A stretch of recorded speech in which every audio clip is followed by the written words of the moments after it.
നമസ്കാരം. കണ്ണുണ്ടായാൽ പോരാ, കാണണം. കേരളത്തിൽ വർദ്ധിച്ചുവരുന്ന ഭൗമരാഷ്ട്രീയ സാഹചര്യത്തിനനുസരിച്ച് കേരളത്തിൽ വനം മന്ത്രിയും വനം വകുപ്പും ചെയ്യുന്ന മഹത്തായ കാര്യങ്ങൾ കാണാതെ പോകുന്നത് തെറ്റാണ്. വന്യമൃഗങ്ങളുടെ സംരക്ഷണത്തിന് വേണ്ടി ഉദ്യോഗസ്ഥർ മുന്നോട്ട് വെക്കുന്ന ക്രിയാത്മകമായ പല നിയമങ്ങളും പല്ലും നഖവും ഉപയോഗിച്ച് എതിർത്താൽ മാത്രം പോരാ. കേരള മോഡൽ വനപരിഷ്കരണത്തെക്കുറിച്ച് അല്പം ബോധമുണ്ടാവുകയും വേണം. ദീർഘകാലാടിസ്ഥാനത്തിൽ മൃഗവകുപ്പ് കേരളത്തിൽ നടത്താൻ പോകുന്ന നിയമപരിഷ്കരണങ്ങളെക്കുറിച്ച് അജ്ഞരായവർക്ക് വേണ്ടി വ്യൂ പോയിന്റ് ചർച്ച ചെയ്യുന്നു. വന്യമൃഗങ്ങൾക്ക് വേണ്ടിയൊരു മനുഷ്യകൃഷി. വർദ്ധിച്ചു വരുന്ന സാമ്പത്തിക അരക്ഷിതാവസ്ഥകൾക്കിടയിലും ഫലപ്രദമായ രീതിയിൽ മനുഷ്യകൃഷി നടത്തി യഥാസമയങ്ങളിൽ വനാതിർത്തികളിലും നഗരങ്ങളിലും ഉണ്ടാകുന്ന കടുവ, പുലി പോലുള്ള ജീവികളുടെ ഭക്ഷണ ദൗർലഭ്യം പരിഹരിക്കുവാൻ സർക്കാർ കാണിക്കുന്ന ഉത്സാഹം ഇവിടുത്തെ പല മതമേലധ്യക്ഷന്മാരും കാണാതെ പോകുന്നത് കുറച്ച് കഷ്ടമാണ് കേട്ടോ. വന്യമൃഗങ്ങളുടെ സംഖ്യ പെരുകുന്നതിനോടൊപ്പം അവരുടെ ആവാസ വ്യവസ്ഥ കൂടുതൽ വിപുലപ്പെടുത്താൻ ജനവാസ മേഖലകൾ പോലും മൃഗവാസ മേഖലകളാക്കി മാറ്റാൻ തിടുക്കം കൂട്ടുന്ന ഇവരുടെ യജ്ഞത്തെ സമാധാനത്തിന്റെ ദൂതന്മാരാകേണ്ട മെത്രാന്മാർ വിമർശിക്കുന്നത് തെറ്റല്ലേ? ഇത്തരം തെറ്റ് ആവർത്തിക്കുന്നതിൽ കത്തോലിക്ക സഭയുടെ പങ്ക് വളരെ വലുതാണെന്നാണ് വനം മന്ത്രിയുടെ വിമർശനം. നമ്മുടെ കത്തോലിക്ക സഭ തുടങ്ങിയ എല്ലാ സംഘടനകൾക്കും എല്ലാ സമുദായത്തിനും അവരുടേതായ അവകാശ പ്രഖ്യാപനങ്ങൾ നടത്താനും വിമർശനാത്മകമായി ഗവൺമെൻറ്റിനെ കാണാനുമുള്ള അവകാശമുണ്ട്. ആ അവകാശം അവർ പ്രയോഗിച്ചതിൽ ഒരസഹിഷ്ണുതയും ഒരസ്വാഭാവികതയും ഞാൻ കാണുന്നില്ല. കാരണം ഞാൻ പലപ്പോഴും വ്യക്തമാക്കിയിട്ടുള്ളതുപോലെ സംഘർഷ മേഖലകളിൽ സമാധാനത്തിൻ്റെ ദൂതന്മാരായി എത്തിപ്പെടേണ്ടവരാണ്. അവരുടെ ഭാഗത്ത് നിന്നുണ്ടാകുന്ന പ്രതികരണങ്ങൾ ആ പ്രതീക്ഷയോട് ചേർന്ന് പോകുന്നുണ്ടോ എന്നാണ് അവർ പരിശോധിക്കേണ്ടത്. ഓരോരുത്തരും അവനവൻ വഹിക്കുന്ന പദവികളോട് നീതി പുലർത്തുമ്പോഴാണ് അത് ജനങ്ങളിൽ വിശ്വാസവും അഭിമാനവും ഉണ്ടാക്കുക. ആ അതിർവരമ്പ് കടക്കാതിരിക്കാനാണ് നമ്മളെല്ലാം ശ്രമിക്കേണ്ടത്. അതെ, വനം മന്ത്രി ഇത് പലപ്പോഴായി ഓർമ്മപ്പെടുത്തിയതാണ്. സംഘർഷ മേഖലകളിൽ സമാധാനത്തിന്റെ വെള്ളപ്പതാക കയ്യിലെടുത്ത് ജനങ്ങളുടെ നികുതിപ്പണം ഊറ്റിപ്പിഴിഞ്ഞ് ഒന്നും ചെയ്യാതെ ഇരിക്കുന്ന ഇവരെ താങ്ക് യു മോനെ, നന്നായി മോനൊന്നും ചെയ്യാഞ്ഞെന്ന് അഭിനന്ദിക്കണമെന്ന്. ഓരോരുത്തരും അവനവൻ വഹിക്കുന്ന പദവികളോട് നീതി പുലർത്തുമ്പോഴാണ് അത് ജനങ്ങളിൽ വിശ്വാസവും അഭിമാനവും ഉണ്ടാക്കുന്നതെന്ന്. മൃഗപാലകരായ വനം വകുപ്പ് അത് ചെയ്യുന്നില്ലെന്ന് ആക്ഷേപമുള്ളവർക്ക് കഴിഞ്ഞകാല സംഭവങ്ങൾ ഒന്ന് പരിശോധിക്കാം. കഴിഞ്ഞ ജനുവരി 23-ന് നിയമസഭയിൽ അവതരിപ്പിക്കപ്പെട്ട കണക്കുകൾ പ്രകാരം 2019-20 കാലഘട്ടത്തിൽ വന്യമൃഗങ്ങളിൽ നിന്ന് ഉണ്ടായ അക്രമ സംഭവങ്ങൾ 6341 ആയിരുന്നെങ്കിൽ 2023-24 കാലഘട്ടത്തിൽ 9838 ഉയർത്താൻ സാധിച്ചത് വനം വകുപ്പ് സ്വീകരിച്ച നിശ്ചയദാർഢ്യം കൊണ്ടാണ്. ഇക്കഴിഞ്ഞ 8 വർഷത്തിനിടെ 180 പേരുടെ ജീവനുകൾ കാട്ടാൻ അപഹരിച്ചു. ഏറ്റവും ഒടുവിൽ സംഭവിച്ചതടക്കം കഴിഞ്ഞ 10 വർഷത്തിനിടയിൽ വയനാട്ടിൽ 8 മനുഷ്യരെ കടുവ ആഹാരമാക്കി. അതിരപ്പള്ളിയിൽ മസ്തകത്തിൽ പരിക്കേറ്റ ആനയെ ശുശ്രൂഷിക്കുവാൻ കഴിവിന്റെ പരമാവധി ഉപയോഗിച്ചു. അരിക്കൊമ്പനെ നീണാൽ വാഴ്ത്തി. ഇടുക്കി, കണ്ണൂർ, ആറളം, വയനാട് തുടങ്ങിയ സ്ഥലങ്ങളിൽ പ്രവർത്തനരഹിതമായ സ്ട്രീറ്റ് ലൈറ്റുകൾ നന്നാക്കാതെയോ പുതിയവ സ്ഥാപിക്കാതെയോ കണ്ണിൽ വെട്ടമടിച്ച് ആനകൾക്കുണ്ടാകുന്ന അലോസരം ഒഴിവാക്കി. കാട്ടാളന്മാരുടെ നിയമം ലംഘിച്ചവരെയും മൃഗങ്ങൾക്കെതിരെ ശബ്ദമുയർത്തിയവരെയും കള്ളക്കേസ് ചുമത്തി കേസെടുത്തു. ഇനി പറഞ്ഞു വെച്ച ഏതെങ്കിലും ഒരു കണക്കിൽ ഏതെങ്കിലും ഒരു വന്യമൃഗത്തിന് നേരെ ആക്രമണമുണ്ടായ സാഹചര്യമൊന്ന് പൊതുജനം തന്നെ പരിശോധിക്കട്ടെ. അതിൽ ഞാൻ പറഞ്ഞത് അതൊക്കെ അങ്ങനെയുള്ള പ്രകോപനപരമായ നിലപാടുകൾ അവർ വഹിക്കുന്ന പദവികളോട് ചേരുന്നതാണെന്ന് അവരാലോചിക്കുക. ഓരോരുത്തരും വഹിക്കുന്ന പദവികളോട് നീതി പുലർത്തി സംസാരിക്കുമ്പോഴാണ് അത് അർത്ഥവത്താവുക. ആ മുഖ്യമന്ത്രിയുടെ ഉറപ്പുകളാണ് ഏറ്റവും പ്രധാനമായി അവർ ഉൾപ്പെടുക്കൊള്ളുന്ന സമൂഹം എടുക്കേണ്ടത്. എന്താണ് മുഖ്യമന്ത്രി എന്താ ഉറപ്പ് നൽകിയത്? വനമേഖലയിൽ താമസിക്കുന്ന ജനങ്ങൾക്ക്, കർഷകർക്ക് വനനിയമം നടപ്പിലാക്കുന്നതിൻ്റെ ഭാഗമായി ഒരു കാരണവശാലും വീടും കുടിയും ഉപേക്ഷിച്ച് പോകേണ്ടി വരില്ല എന്ന അർത്ഥശങ്കക്കിടയില്ലാതെ വ്യക്തമാക്കിയിട്ടുണ്ട്. ഇന്ന് വരെ അത് പാലിച്ചിട്ടുമുണ്ട്. ബഫർ സോൺ പ്രശ്നം വന്നപ്പോഴായാലും എക്കോ സെൻസിറ്റീവ് സോണിൻ്റെ പ്രശ്നം വന്നപ്പോഴായാലും മറ്റ് കടുത്ത വനനിയമങ്ങൾ വന്നപ്പോഴാണെങ്കിലും എല്ലാം തന്നെ അതിൻ്റെ പേരിൽ വീടും കുടിയും ഉപേക്ഷിച്ച് പോകേണ്ടി വരില്ല എന്ന ഉറപ്പ് ബഹുമാനപ്പെട്ട മുഖ്യമന്ത്രി കേരള സമൂഹത്തിന് നൽകിയിട്ടുണ്ട്. അതിൽ നിന്ന് ഒട്ടും വ്യതിചലിക്കാത്തൊരു നിലപാടാണ് ഗവൺമെൻറ് തീരുമാനിച്ചത്. അവരുടെ പ്രശ്നം കാട്ടുപന്നികളെ വെടിവെച്ച് കൊല്ലലാണോ അല്ല തിന്നലാണോ? ഏതെങ്കിലും വനാതിർത്തിയിൽ നിന്ന് ഒഴിഞ്ഞു പോകുവാൻ ബഹുമാനപ്പെട്ട കേരള മുഖ്യമന്ത്രി ആരോടെങ്കിലും പറഞ്ഞിട്ടുണ്ടോ എന്ന് സംശയമുള്ളവർ തന്നെ പരിശോധിക്കട്ടെ. ആക്ഷേപമുള്ളവർക്ക് വേണ്ടി വേണമെങ്കിൽ ഇരട്ടച്ചങ്കുള്ള സർക്കാർ അത് അന്വേഷിക്കാൻ ഒരു കമ്മിറ്റിയെ കൂടി വെക്കും. പിന്നെ കാട്ടാനെയും കാട്ടുപോത്തിനെയും എല്ലാം സഹോദരരെ പോലെ കാണണം. അങ്ങനെ കാണാൻ സാധിക്കാത്തവരെ സർക്കാർ ചിലപ്പോൾ 10-15 ലക്ഷം നൽകി ഒഴിവാക്കാൻ ശ്രമിച്ചിട്ടുണ്ടായിരിക്കും. സർക്കാരിന്റെ ഈ സൽപ്രവർത്തികൾ കാണാതെ വീട്ടിൽ വരുന്ന പന്നികളെ വെടിവെച്ചിടാമോ? ഇതെന്ത് കാടൻ നിയമമാണല്ലേ? ഞങ്ങൾക്ക് വനം വകുപ്പിനോട് ഒന്നേ പറയാനുള്ളൂ. വനത്തിൽ നിന്ന് 10, 20, 25, 30, 40, 50 കിലോമീറ്ററുകൾ അകലെയുള്ള ഞങ്ങളുടെ കൃഷിഭൂമിയിൽ ഇറങ്ങുന്ന പന്നികളെ ഇനിമേൽ ഞങ്ങൾ കാട്ടുപന്നികളായി പരിഗണിക്കാൻ തയ്യാറല്ല.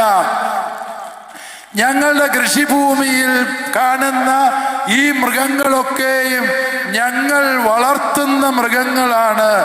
അവയെ യഥേഷ്ടം ഞങ്ങൾക്ക് കൈകാര്യം ചെയ്യാൻ അവകാശമുണ്ട്. അതൊരു അവകാശ പ്രഖ്യാപനമാണ്. ഈ അവകാശം ഞങ്ങൾ പ്രഖ്യാപിക്കുകയാണ്. തമിഴ്നാട് സർക്കാർ തൻ്റെ ഇടത്തോടെ ഒരു തീരുമാനമെടുത്തു. വനാതിർത്തിയിൽ നിന്ന് 3 കിലോമീറ്ററെങ്കിലും മാറി കൃഷിഭൂമിയിൽ ഇറങ്ങുന്ന മൃഗങ്ങളെ കർഷകർക്ക് യഥേഷ്ടം കൊല്ലാൻ അവകാശമുണ്ട് എന്ന് തമിഴ്നാട് സർക്കാർ അപ്രകാരം തൻ്റെ ഇടത്തോടെ തീരുമാനമെടുത്തു. അങ്ങനെ തീരുമാനമെടുക്കണമെങ്കിൽ ചങ്കുറപ്പും തൻ്റെ ഇടവും ഭരണകൂടങ്ങൾ കൊണ്ടായാൽ മതി. ഇവിടുത്തെ കർഷകര് സുരക്ഷിതരാകും. പക്ഷേ അതിന് അവർ തയ്യാറാകുന്നില്ല എങ്കിൽ നമ്മുടെ ജീവൻ സംരക്ഷിക്കാൻ, നമ്മുടെ മക്കളെ സംരക്ഷിക്കാൻ, പ്രിയപ്പെട്ടവരെ, ഭരണഘടന നമുക്ക് നൽകുന്ന അവകാശം നമ്മൾ വിനിയോഗിക്കാൻ തീരുമാനിക്കുകയാണ്. അതുകൊണ്ട് ഒരു വനപാലകനും ഇനിമേൽ ഞങ്ങളുടെ വീടുകൾ കയറി ഞങ്ങളുടെ ചട്ടിയുടെ മൂടി പൊക്കി നോക്കി അതിനകത്ത് ഏതെങ്കിലും ഉടുമ്പിന്റെയോ ഓന്തിന്റെയോ ഇറച്ചിയുണ്ടോ എന്ന് പരിശോധിക്കാൻ വരണ്ട. ഇനിമേൽ നിങ്ങൾക്ക് ഞങ്ങളുടെ കൃഷിഭൂമിയിലോ ഞങ്ങളുടെ വീടുകളിലോ പ്രവേശനമില്ല എന്ന് ഈ മുതലക്കുളം സമ്മേളനം സർക്കാരിന്റെ ഉദ്യോഗസ്ഥരോട്, വിശിഷ്യ വനപാലകരോട് ഓർമ്മിപ്പിക്കുകയാണ്. അതിനുള്ള ഏറ്റവും നല്ല വഴി അഭിവന്യ റെമ്യൂജിയസ് പിതാവ് ഇവിടെ സൂചിപ്പിച്ചതുപോലെ നമ്മുടെ എല്ലാ ഗ്രാമങ്ങളിലും വന്യജീവി പ്രതിരോധ സേനകൾ രൂപീകരിക്കേണ്ടതുണ്ട്. വന്യജീവികളെ മാത്രമല്ല, വന്യജീവികളെക്കാളും കിരാതമായ മനസ്സുള്ള ചില വനപാലകരെയും നമ്മൾ പ്രതിരോധിക്കേണ്ടി വരും എന്ന് അറിഞ്ഞുകൊണ്ട് തന്നെ വേണം ഈ പ്രതിരോധ സേന രൂപീകരിക്കാൻ. ഇവിടെ ചക്കിട്ടപാറ എന്ന പഞ്ചായത്തില് വന്യമൃഗങ്ങളെ പ്രതിരോധിക്കാൻ ഉള്ള നിയമ നടപടി ഒരു പഞ്ചായത്ത് ഭരണസമിതി നടപ്പിലാക്കി എന്ന് ഞാൻ കേൾക്കുകയുണ്ടായി. അതവിടെ ഉണ്ടോ ഇല്ലയോ എന്ന് എനിക്ക് അറിഞ്ഞുകൂടാ. ഉണ്ടേലും ഇല്ലേലും അങ്ങനെ ഒരു ചങ്കൂറ്റം കാണിച്ച ആ പഞ്ചായത്ത് ഭരണസമിതിയെ അഭിവാദ്യം ചെയ്യാൻ ഞാൻ ആഗ്രഹിക്കുകയാണ്. കേവലം 427 പഞ്ചായത്തുകളാണ് ഈ വനാതിർത്തി പങ്കിടുന്ന പഞ്ചായത്തുകള്. ആ പഞ്ചായത്തുകളിലെ ഭരണസമിതികൾക്കെല്ലാം സമാനമായ ഒരു തന്റേടം കാണിക്കാൻ കഴിഞ്ഞാൽ തീരാവുന്ന പ്രശ്നമേ ഉള്ളൂ ഇത്. അത് കേന്ദ്ര വനം പരിസ്ഥിതി മന്ത്രാലയം സമ്മതിക്കുന്നില്ല, കസ്തൂരി രംഗൻ സമ്മതിക്കുന്നില്ല, മാധവ് ഗാഡ്ഗിൽ സമ്മതിക്കുന്നില്ല, അവര് സമ്മതിക്കുന്നില്ല, ഇവര് സമ്മതിക്കുന്നില്ല എന്നുള്ള നിലവിളി കേട്ട് ഈ മലയോര ജനതയ്ക്ക് മടുത്തു. ഇനി നിങ്ങളുടെ ആരുടെയും സമ്മതം ഞങ്ങൾക്ക് ആവശ്യമില്ല, ഞങ്ങളുടെ ജീവൻ രക്ഷിക്കാൻ ഞങ്ങൾക്ക് അവകാശമുണ്ട് എന്ന് അല്ലയോ ഉത്തരവാദപ്പെട്ട വ്യക്തികളെ നിങ്ങൾ മനസ്സിലാക്കിയിരിക്കുക. കാട്ടുമൃഗങ്ങളെ നാട്ടുമൃഗങ്ങളെ പോലെ സ്വീകരിച്ചിരുത്തേണ്ട കാലം അതിക്രമിച്ചിരിക്കുന്നു. വീടിനുള്ളിലും പറമ്പിലും അവ യഥേഷ്ടം വിഹരിക്കുന്നുണ്ടെങ്കിലും വേണ്ടത്ര പരിഗണന കൊടുക്കുന്നുണ്ടോ എന്ന് ചിന്തിക്കണം. വസുദൈവ കുടുംബക സങ്കല്പത്തിൽ ആതിഥ്യ മര്യാദയോടെ അതിഥികളെ സ്വീകരിക്കുവാൻ തയ്യാറായെങ്കിൽ മാത്രമേ ഇനിയുള്ള കാലം കർഷകർക്ക് കേസില്ലാതെ ജീവച്ഛവമായി ജീവിക്കാൻ സാധിക്കൂ. നാം നേരിടുന്ന വലിയ പ്രതിസന്ധികൾ ഏതൊക്കെയാണെന്ന് ചാക്കോ സാർ ഇവിടെ സൂചിപ്പിച്ചു കഴിഞ്ഞു. പ്രിയപ്പെട്ടവരെ, നാം ഒരു കുടിയിറക്കിന്റെ മുനമ്പിലാണ് നിൽക്കുന്നത്. ഇപ്പോഴേ നാം കാർഷിക മേഖലയിൽ നിന്ന് കുടിയിറങ്ങിക്കഴിഞ്ഞു. ഒരു പരിധിവരെ കാർഷിക മേഖല നമ്മെ ശക്തിപ്പെടുത്തിയെങ്കിൽ ഇന്ന് സർക്കാർ നിയമങ്ങള്, വന്യമൃഗങ്ങളുടെ ആക്രമണങ്ങള് എല്ലാം നമ്മെ കീഴടക്കുന്നത് പോലെ നമുക്ക് തോന്നും. എന്നാൽ ആ ഒന്നിനും കീഴടങ്ങാതെ ധീരതയോടുകൂടെ നമുക്ക് പോരാടാൻ നമ്മോട് ആവശ്യപ്പെടുന്ന ഒരു കാലഘട്ടമാണിത്. സർക്കാരിന്റെ കണ്ണു തുറക്കേണ്ട ഒരു സമയം സർക്കാരിനോട് നാം ആവശ്യപ്പെടുകയാണ്. ബഫർ സോൺ, EWS, മറ്റ് ബഫർ സോൺ, അതുപോലെ ഗാഡ്ഗിൽ, കസ്തൂരിരംഗൻ റിപ്പോർട്ടുകൾ, ഇത്തരം റിപ്പോർട്ടുകളെല്ലാം തന്നെ ഒരു വലിയ ഭീഷണിയായിട്ട് നിലനിന്ന കാലഘട്ടത്തിൽ നമ്മൾ ഒന്നു ചേർന്ന് ശക്തമായിട്ട് പോരാടിയതുകൊണ്ട് അതിനെല്ലാം തൽക്കാലത്തേക്കെങ്കിലും മാറ്റി നിർത്താൻ സാധിച്ചിട്ടുണ്ട്.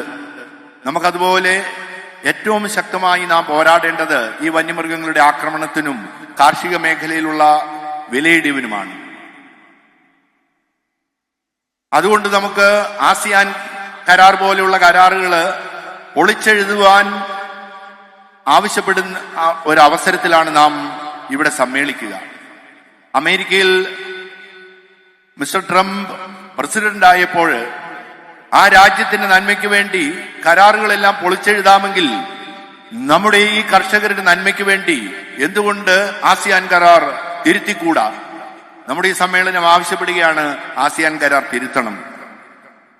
ആസിയാൻ കരാർ വന്നതിന് ശേഷമാണ് നാം കാർഷിക മേഖലയിൽ ഇതുപോലുള്ളൊരു തകർച്ച നാം നേരിടുന്നത്.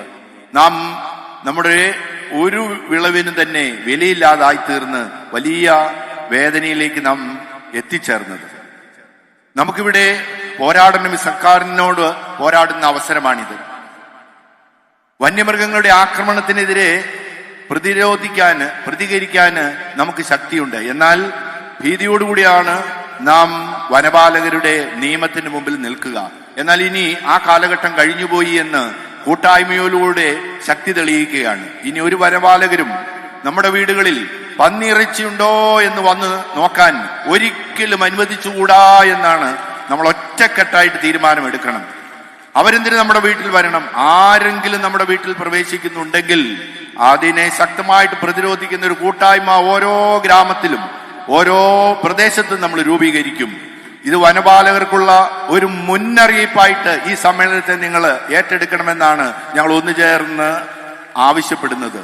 ഇനി ഒരാന കുത്തിയിട്ട് ഒരപകടവും നമുക്കുണ്ടാകാൻ പാടില്ല. ഇനി കടുവയിറങ്ങാൻ പാടില്ല. കുരങ്ങുകൾ നമ്മുടെ പ്രദേശങ്ങളിൽ നശിപ്പിക്കാൻ പാടില്ല. നമുക്ക് ഒരുമിച്ച് നിന്നാൽ അതിന് സാധിക്കും. ഈ അടുത്ത കാലത്ത് വനമന്ത്രിയുടെ രോദനം നാം കേട്ടതാണ്. ധന്യമായിട്ടുള്ളൊരു ജീവിതം, 90 വയസ്സായി കോതമംഗല രൂപതയെ ശ്രേഷ്ഠമായിട്ട് നയിച്ച അഭിമന്യ ജോർജ് പുന്നക്കോട്ടിൽ പിതാവ്. ഒരു രാജപാതയുണ്ടായിരുന്നു ഇവിടെ. ആ രാജപാതയിലൂടെ ഞാൻ സഞ്ചരിച്ചിട്ടുണ്ട്. കോതമംഗലത്ത് നിന്ന് മൂന്നാറിൽ വളരെ എളുപ്പത്തിൽ എത്തിയിട്ടുണ്ട്. അതുകൊണ്ട് നമുക്കതിലെ സഞ്ചരിക്കണം. വീണ്ടും അത് തുറന്നു തരണമെന്ന് പറഞ്ഞ് അതിലെ യാത്ര ചെയ്തപ്പോൾ കേസെടുക്കുവാൻ ധൈര്യം കാണിച്ച വനംവകുപ്പിന് അനുകൂലമായിട്ടാണ് ഈ വനം മന്ത്രി സംസാരിച്ചത്. അദ്ദേഹം ഇപ്രകാരം പറയുകയാണ്, അങ്ങനെ ഒരു വനപാത അവിടെ ഇല്ല. കണ്ണില്ലാത്തത് പുന്നക്കോട്ടി പിതാവിനാണോ വനം മന്ത്രിക്കാണോ? പ്രായം കൂടുതൽ പുന്നക്കോട്ടി പിതാവിനാണെങ്കിലും കണ്ണില്ലാത്തത് വനം മന്ത്രിക്കാണെന്ന് തന്നെ നമുക്ക് കൃത്യമായിട്ട് പറയുവാൻ സാധിക്കും. അതുകൊണ്ട് നമുക്ക് കർഷകര് നേരിടുന്ന പ്രതിസന്ധികളോട് അനുകൂലമായൊരു സമീപനം ഇന്ന് വരെ വനം മന്ത്രി ഒരു പ്രസ്താവനയിലൂടെയും പ്രതികരിച്ചിട്ടില്ല. പ്രത്യുത അദ്ദേഹത്തിന്റെ തെറ്റായിട്ടുള്ള പ്രതികരണങ്ങൾക്കെതിരെ നാം പ്രവർത്തിക്കുമ്പോൾ നമുക്കെതിരെ ശബ്ദമുയർത്തുകയാണ് വനം മന്ത്രി. അതുകൊണ്ട് ഈ സമ്മേളനം ശക്തമായിട്ട് ആവശ്യപ്പെടുകയാണ്, കഴിവില്ലെങ്കിൽ വനം മന്ത്രി രാജിവെക്കൂ എന്ന് തന്നെയാണ് ഞങ്ങൾ പറയുന്നത്. ഞങ്ങൾക്ക് ജീവിക്കണം, ഞങ്ങൾക്ക് അതിനുള്ള അവകാശമുണ്ട്. ഞങ്ങൾ സാധാരണക്കാരാണ്, കാര്യങ്ങൾ പഠിക്കൂ, ഞങ്ങൾക്ക് വേണ്ടി ജീവിക്കൂ. നമ്മുടെ ഒരു ഗ്രാമത്തിൽ ആന ഇറങ്ങുന്നു. 2 വർഷം മുമ്പ് ആന ഇറങ്ങുകയാണ്. ആന ഇറങ്ങുമ്പോൾ അവിടെ നിരവധി തവണ അവിടെ കൃഷി മേഖലകൾ മുഴുവനും തന്നെ നശിപ്പിച്ചു. ഞാൻ അവിടെ സന്ദർശിച്ചു. നമുക്ക് സത്വരമായ നടപടികൾ സ്വീകരിക്കണമെന്ന് ആവശ്യപ്പെട്ടു. എന്നാൽ ഒരു നടപടി ഉണ്ടായില്ല. വനമന്ത്രിയോടും ബന്ധപ്പെട്ടവരോടും ഇക്കാര്യം സൂചിപ്പിച്ചെങ്കിലും അത് വനരോധനമായിട്ട് തന്നെ മാറി നിന്നു. എന്നാൽ അടുത്ത കാലത്ത് ആ പ്രദേശത്ത് ഒരു കുളത്തിൽ ആന വീണു. ഉടൻ തന്നെ എല്ലാവരും അവിടെ ഓടിക്കൂടി, മന്ത്രി അടക്കം. അപ്പോൾ നമ്മുടെ പ്രിയങ്കരനായ ഏറനാട് MLA ശ്രീ BK ബഷീർ ഇക്കാര്യത്തിൽ വളരെ ശക്തമായിട്ട് ഇടപെടുകയും അവിടെ ആവശ്യമായിട്ടുള്ള ഹാങ്ങിങ് ഫെൻസ് കെട്ടുന്നതിന് വേണ്ടിയിട്ടുള്ള ഉത്തരവ് അദ്ദേഹത്തിന്റെ പ്രയത്നത്താലും പരിശ്രമത്താലും അത് നടപ്പിലാക്കാൻ സാധിച്ചു. ആ ടെൻഡർ കൊടുത്തിരിക്കുകയാണ്, ടെൻഡർ ഏറ്റെടുത്തിരിക്കുകയാണ്. 7 കിലോമീറ്റർ അവിടെ ഫെൻസ് ഉണ്ടാക്കാം, ആന കടന്നു വരാതിരിക്കാൻ. ഈ വനം മന്ത്രിയോടൊരു ചോദ്യം നമുക്കിതാണ്. 2 വർഷം മുമ്പ് ആന നമ്മുടെ പ്രദേശത്തേക്ക് ഇറങ്ങിയപ്പോൾ, വിള നശിപ്പിച്ചപ്പോൾ, ഞങ്ങൾ പരാതി പറഞ്ഞപ്പോൾ എന്തുകൊണ്ട് അങ്ങയുടെ കണ്ണ് തുറന്നില്ല? അതുകൊണ്ടാണ് അദ്ദേഹത്തിന് കണ്ണില്ല എന്ന് ഞാൻ പറഞ്ഞത്. യഥാർത്ഥത്തിൽ അദ്ദേഹത്തിന് ആന്തരികമായ നേത്രങ്ങളില്ല. ആരോ പറയുന്ന എഴുതി കൊടുക്കുന്ന നിയമങ്ങൾക്ക് ഒപ്പിട്ടതാണ് ഈ അടുത്ത കാലത്ത് വന നിയമം പാസാക്കുവാൻ പരിശ്രമിച്ചതും അതിനെ നാം കടുത്ത യുദ്ധത്തിലൂടെ തോൽപ്പിച്ചതും. ഇനി മറ്റു ചിലരുടെ ആക്ഷേപം കാലഹരണപ്പെട്ട വന നിയമങ്ങൾ പൊളിച്ചെഴുതണമെന്നാണ്. ആക്ഷേപം നടത്തുന്നവർക്ക് വലിപ്പച്ചെറുപ്പം ബാധകമല്ലാത്തതിനാൽ ഈ ആരോപണം നടത്തിയത് western Ghat ecology expert panel chairman കൂടിയായിരുന്ന പ്രശസ്ത പരിസ്ഥിതി ശാസ്ത്രജ്ഞനായ പത്മഭൂഷൺ പ്രൊഫസർ മാധവ് ഗാഡ്ഗിലാണ്. 2023 ജനുവരിയിൽ വന്യജീവി സംരക്ഷണ നിയമം കാലഹരണപ്പെട്ടതും പൂർണ്ണമായി ഉപേക്ഷിക്കേണ്ടതുമാണെന്നാണ് അദ്ദേഹം അഭിപ്രായപ്പെട്ടത്. ആ നിയമം യുക്തിരഹിതവും വിഡ്ഢിത്തവും ഭരണഘടനാ വിരുദ്ധവുമാണെന്നും അദ്ദേഹം പറഞ്ഞിരുന്നു. വയനാട്ടിൽ തുടരെ ഉണ്ടാകുന്ന കടുവ ആക്രമണങ്ങളുടെ പശ്ചാത്തലത്തിൽ കടുവയുടെ എണ്ണം കള്ളിങ്ങിലൂടെ നിയന്ത്രിക്കണമെന്നും അദ്ദേഹം അഭിപ്രായപ്പെട്ടു. കാടിറങ്ങി മനുഷ്യന്റെ ജീവനും സ്വത്തിനും ഭീഷണിയാകുന്ന വന്യമൃഗങ്ങൾ ഏതു തന്നെയെങ്കിലും അവയെ ആവശ്യമെങ്കിൽ കൊന്ന് പ്രശ്നം പരിഹരിക്കുവാനുള്ള പൂർണ്ണ അധികാരം തദ്ദേശ സ്വയംഭരണ സ്ഥാപനങ്ങൾക്ക് നൽകണമെന്നും Bangalore Indian institute of science യൂണിവേഴ്സിറ്റിയിൽ നടത്തിയ പ്രഭാഷണത്തിൽ മാധവ് ഗാഡ്ഗിൽ പറഞ്ഞിരുന്നു. മനുഷ്യജീവന് ഭീഷണിയാകുന്ന മനുഷ്യർക്ക് വധശിക്ഷ വരെ കൊടുക്കാവുന്ന വിധത്തിൽ നിയമങ്ങൾ ഉണ്ടാക്കിയിരിക്കെ മനുഷ്യജീവന് ഭീഷണിയാകുന്ന മൃഗങ്ങളെ കൊല്ലുന്നതിൽ എന്താണ് തെറ്റെന്നും അദ്ദേഹം തന്നെ ചോദിച്ചിട്ടുണ്ട്. ചോദിച്ചതേ തെറ്റ്. കത്തോലിക്ക സഭയെ ഉപദേശിച്ചതുപോലെ ഓരോരുത്തരും അവനവൻ വഹിക്കുന്ന പദവികളോട് നീതി പുലർത്തുമ്പോഴാണ് അത് ജനങ്ങളിൽ വിശ്വാസവും അഭിമാനവും ഉണ്ടാക്കുന്നതെന്ന് വനം മന്ത്രി പ്രൊഫസർ മാധവ് ഗാഡ്ഗിലിനോടും കൂടെ പറഞ്ഞു കൊടുക്കണം. കേരളത്തിന്റെ സ്പന്ദനം വനം വകുപ്പിലാണെന്ന് അദ്ദേഹത്തിന് അറിയത്തില്ലായിരിക്കാം. അതല്ല, തൊട്ടതിനും പിടിച്ചതിനും പരിഹാരം അന്വേഷിച്ച് നികുതിപ്പണം കൊണ്ട് വിദേശയാത്ര നടത്തുന്നവർക്ക് മാധവ് ഗാഡ്ഗിലിന്റെ പ്രസംഗം കേൾക്കാൻ സമയം കിട്ടിക്കാണില്ലായിരിക്കാം. അങ്ങനെയാണെങ്കിൽ മൃഗസ്നേഹികൾ ആരെങ്കിലും അതിന് മുൻകൈയെടുക്കണം. സഹന ജീവിതത്തിന്റെ നല്ല വിശേഷം പങ്കുവെക്കേണ്ടവർ കടുവയും പുലിയും കാട്ടുപന്നിയും ഏദൻ തോട്ടത്തിൽ ഒരുമിച്ച് വസിച്ചതിനെക്കുറിച്ച് കേരളത്തിലെ ജനങ്ങളെ ഉദ്ബോധിപ്പിക്കണം. അതിനുവേണ്ടി പുതിയ സ്ഥാപനങ്ങൾ തുറന്നാലും തെറ്റില്ല.